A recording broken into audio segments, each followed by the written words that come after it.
यहाँ बरेला खाके बरेला मलाई कस्तो मन पर्छ यो बरेला यो त हरि मन पर्छ मलाई यसलाई खै कुनै अरूले त के भन्छ थाहा छैन म त बरेलै भन्छु रहेन चाहिँ त मन पर्छ त्यही भएर देखेर आएको के रे झ्याङ रहेन त यसो उतातिर हेरौँ है गाइज उतातिर होला मकै बारी खो मकै पनि कति गाँठे यहाँ होला नि त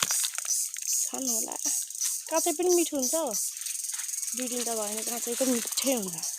भासी त काँक्रो झै चबाइदिने स्वाद लाएर खुर्सानीको बिउ डुल्वा कम्पनी भयो त यो त हो भित्रीबारी डुल्न आएको शिविरतिर बिज्यो भने त झन् क्यार निकाल्ने उहाँ रहेछ बरेला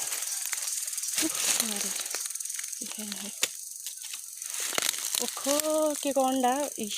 अन्डा पारेर जस्तो लाग्थ्यो होइन त माथि किचन छ नि त अन्डा खाएर पुता फालेको होला बहुत सानो सानो रहेछ आलु मिस्कट बनाउनु हुन्छ अमिलो हरिक मिठो हुन्छ नि त यो त कति गर्मी हो भित्रबारी हिँडेको झन् गर्मी लाग्यो त यहाँ पनि रहेछ या रहेछ हेर्नु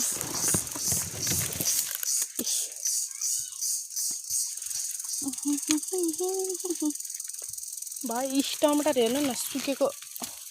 झ्याङबाट नि भेटाइन्छ क्या यहाँ त अर्ग्यानिक तपाईँकै हाम्रै करेसा बारीबाट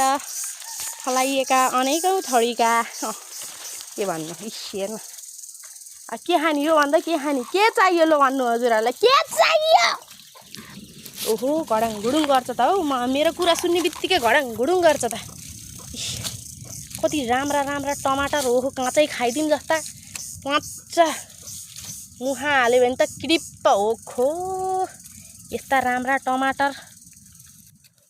गाउँ फर्केर जान्न जस्तो छ गाइज गाउँ फर्केर गयो भने रिग्रेट होला जस्तो छ गाइज आफै कमाउने आफै रमाउने स्थितिमा हिँडेको त गाँठे हरेक कुरा महँगी छ अहिले त यही प्यारो यही राम्रो क्यार छु त मङ्गले आफ्नै ढङ्गले गाडी कति गर्मी हो गाँठे गाउँ फेरि कहाँ हो भन्दा थाहा छैन हजुरहरूलाई थाहा छैन भने ल चुप्प लाएर बस्नु भनिदिउँ न भनिदिइहाल्छु हजुरहरू जनता जान्न चाहन्छन् होला ल मेरो गाउँ चाहिँ तनहुँ सिरकोट बेसी भनेको अब कोहीले चिन्छन् कोहीले चिन्दैनन् तनहुँ जिल्ला अनि सिरकोट बेसी हो क्या अब को भन्ने बानी त यस्तै हो अब साथीहरूसँगै त्यस्तै प्युठानतिरको भएको भएर को भन्ने बानी छ फाल्तु कुराहरू साइडमा राखेर ल